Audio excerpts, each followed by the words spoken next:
got out and in again, restarted the truck because I was gonna move away from these trees to check the battery, and I can't put it out of park. And my dash lights don't work. And the key fob stopped working. Alright, one more thing I noticed. If I turn the blower off and then turn it all the way back on, it resets my brake controller and my dash cam. So let me turn the fan on. So it's like killing the power when I turn the fan on. So I'm thinking it's something electrical related to the fan. Alright, and here's what it looks like when I do it in the daylight now. My shifter started to work again. However, I still have the problem, or when I turn the fan on, the brights and the turn signals illuminate. I entered in all of the symptoms and I got a few different results, but one of them was that there's a bad ground connection over here underneath the passenger side kick panel.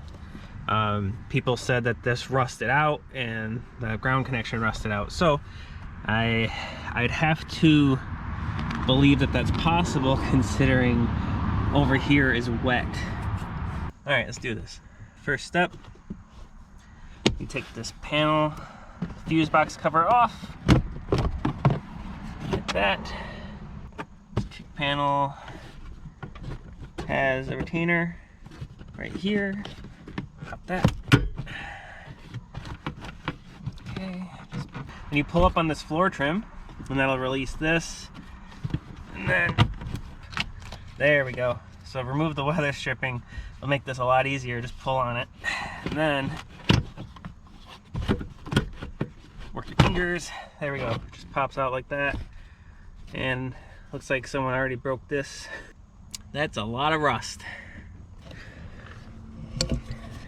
Down here, you can see the copious amounts of rust. So for reference, there's the fuse box. Here's the ground connection. I've really got to figure out why this floor is wet. Oh, that could be it.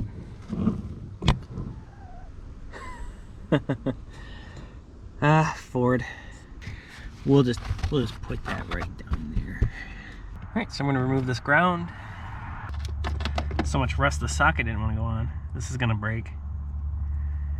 This is probably gonna break.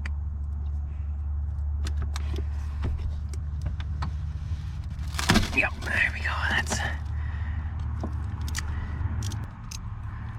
Did not expect the wall to break. I thought the bolt would break. Well, that's cool. All right, so if you're doing this, don't even try to remove this bolt. Just leave it be and snip the wires instead.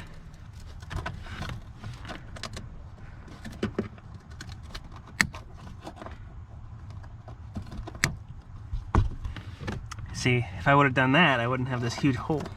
So you're kind of limited by the length of this wire. The only other good ground points I can see are this fuse box screw, but the problem with this is that it's a clamp type bolt, so it actually you can't really see it, but this basically is pinching the frame right here. It doesn't actually go into the frame. And then there's another green ground screw right above it, right there, and so I'm gonna go ahead and use that one. That bolt doesn't want to move and I'm afraid of breaking it.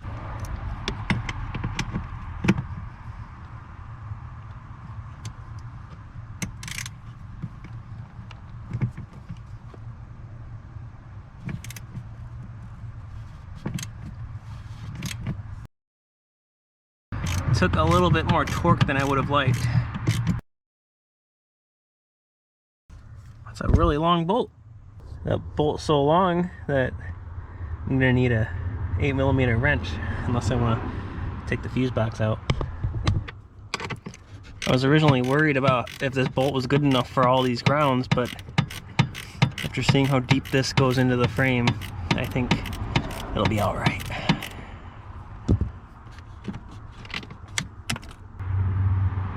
The size of that thing.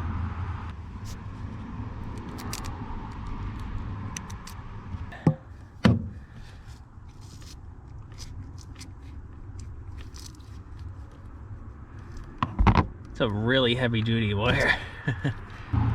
Yeah, this is definitely 10 gauge wire. And then these two little ones, let's see, I'm gonna say they're 14 gauge.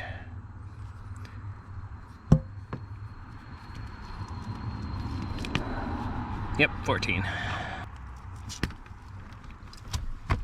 On second thought, I have enough extra wire, I'm just gonna cut it. Let's get the best connection we can. There we go, nice and shiny new wire.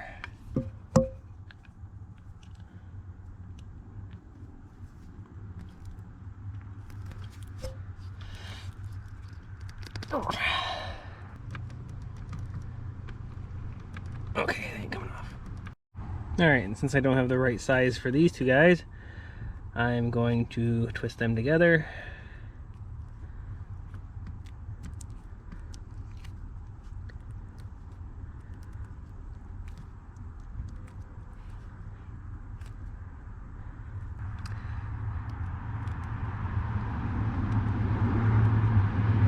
Hey, now it's the right size.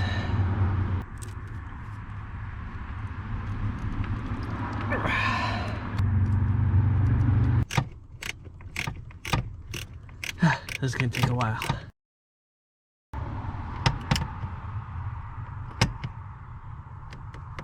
Okay, that feels good. All right, moment of truth.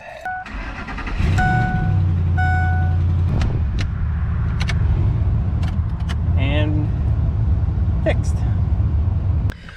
All right, then you just gotta patch your hole. There we go, that'll do. Duct tape there. All right. There we go. Ford fixed right there. I'm just kidding, of course. I will track down the cause of this leak and fix it, but for right now, this will keep mud from splashing up into the bottom of my carpet and molding. Alrighty, now we just gotta put this back together. Slide that in over the carpet. Line up the pins. Pop that in, like so. Put on the fuse box cover.